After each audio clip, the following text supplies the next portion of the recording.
Hi, I'm Delusion Dispeller. Welcome to Letting Go in 2019. I'm reading today from The Language of Letting Go by Melody Beattie, copyright 1990. Opening ourselves to love. Allowing ourselves to receive love is one of the greatest challenges we face in recovery. Many of us have blocked ourselves from receiving love.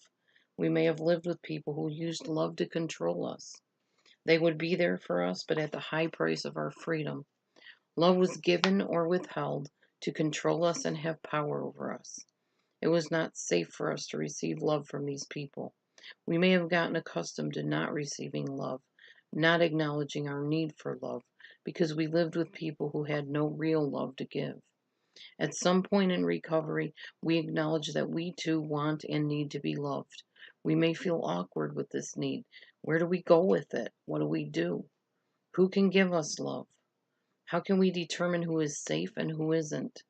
How can we let others care for us without feeling trapped, abused, frightened, and unable to care for ourselves?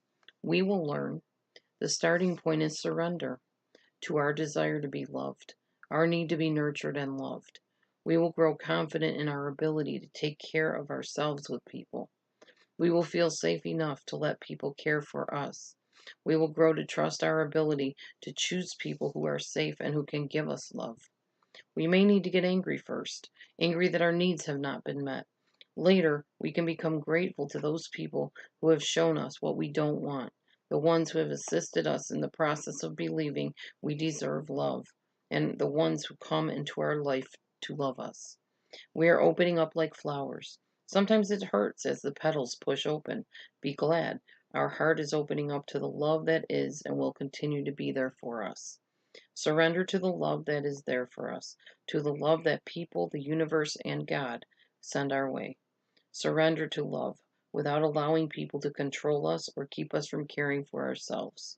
Start by surrendering to love for yourself. Today I will open myself to the love that is here for me. I'll let myself receive love that is safe, knowing I can take care of myself with people. I'll be grateful to all the people from my past who have assisted me in my process of opening up to love. I claim, accept, and am grateful for the love that is coming to me. Now, this is a good reading, but I will say one thing. I am the type of person that if I see a counterfeit, I call it a counterfeit. So when they were saying about how people love you but then alternately withhold that love, that's not people loving you, that's people abusing you. So I'm not exactly sure why Melody put it that way, but it's her book, so she can put what she wants in her book. For me, love does not harm other people intentionally. If anybody's harming you intentionally and calling it love, that's not love, that's abuse. That's usury, that's control and manipulation and domination. And it's unhealthy and it's unfair and you don't deserve that. So those are the type of people that do not truly love you, whether that's a so-called parent. I don't even call them parents. That's what I mean about me confronting the counterfeits. Somebody that abused you when they were raising you, and I mean the whole entire time. I'm not talking about somebody that, in my case, I pulled away from my children for 3 years. Was it right? No. Was that abusive? It was neglect. Definitely neglect. But I came back. And when I came back stronger than I did before. I was able to stand on my own 2 feet. I was able to reclaim what I had lost and pushed away. So I don't believe that I could be termed as an abuser or somebody that's not a true parent. In the formative years when my children were growing up, I was a parent. When they were in their preteens, I couldn't cope anymore with my own life and I used computer to escape to. Something I will never, ever do again by the grace of God. What I'm talking about is people that from the time the child is born, and even as little children, resent the child, try to make them do everything they want them to do, tell them what they like and what they don't like, not the abuser, what they like and don't like. Telling the child, oh, you don't want to do that. Oh, you don't like that. Oh, you don't want those. That's abuse. And that is not a parent. That's an egg donor or sperm donor that does those kind of things. So that is not true love.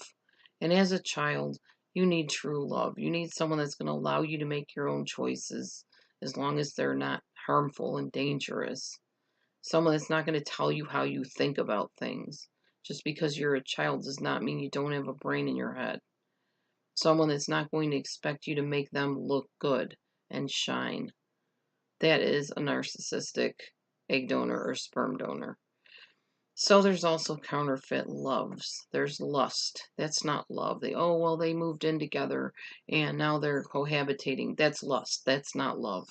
As far as I'm concerned, um, you can't love somebody that you're sinning with. Now, I'm not saying every situation is the same because everyone isn't. I'm talking about people who could get married and do things the right way, yet they choose to cohabitate just because they plain don't want to get married. There's situations that are counterfeit versions of love. That does not make them love. It makes them other things. So determine the difference between love and lust, between love and abuse, love and control, love and domination, love and manipulation. And, people are going to probably get mad at me. I'm fine with it. Whatever. These are my opinions. I just know that when you find real love, you will know it. And when you're in a situation where real love is not there, you'll know that too. Just be aware of what type of love you are in and what situation you're in where people are saying they love you. Watch the behaviors. Actions speak way louder than words when it comes to being loved. Make sure you're truly being loved, not just tolerated, not just put up with. That's not love. And you deserve so much better. And so do I.